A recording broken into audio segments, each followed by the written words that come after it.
Car मंडळी, तर लक्झेंबर्गमध्ये म्हणजे युरोपमध्ये किंवा बाहेरच्या कंट्रीमध्ये डॉग कल्चर खूप फेमस आहे. इथे भरपूर लोकांकडे डॉगी बघायला भेटतील आणि ते लोक ना त्यांच्या डॉगीला एकदम फॅमिली मेंबरसारखं ट्रीट करतात. त्यांचं खाणं पिणं राहणं एक सेम एखाद्या फॅमिली मेंबरसारखं असतं. आणि जेव्हा आपण अशा डॉगीला घेऊन बाहेर फिरायला जातो, पार्कमध्ये असू दे, रोडवरती असू दे किंवा असे वॉकिंग स्ट्रीट वगैरे दिलेलं असतात, त्याच्यावरती जेव्हा आपण डॉगीला घेऊन फिरतो आणि जेव्हा तो डॉगी रस्त्यावरती घाण करतो, पूप करतो, तेव्हा ते कसं होतं ना, आपल्याला ते असं ठेवून चालत नाही, तर ते आपल्याला क्लीन करावं लागतं. ते आपल्याला स्वतःला ते सगळं हाताने काढावं लागतं. तर त्याच्यासाठी सुद्धा इथे गव्हर्नमेंटने कशी सोय केलेली असते मी तुम्हाला ते दाखवते. तर मंडळी, हे बघा, हे असे डॉग स्टेशन असतात, जागोजागी असतात, पार्कमध्ये पण असतात आणि रोडवरती पण असतात. असे डॉग स्टेशन बनवलेले असतात.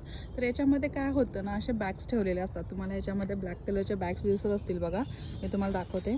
तर याच्यातून एक बॅग काढायची असते आणि ते हातात घालून ते डॉगीची पूप असते ते साफ करावी लागते. रोडवरती तशी ठेवून चालत नाही.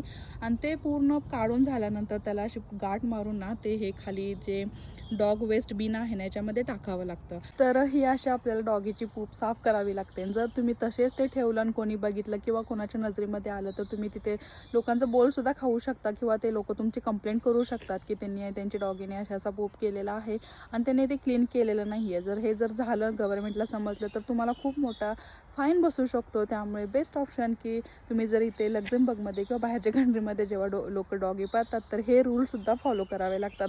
तर कसा वाटला आपला शॉर्ट ब्लॉग मला कमेंट करून सांगा.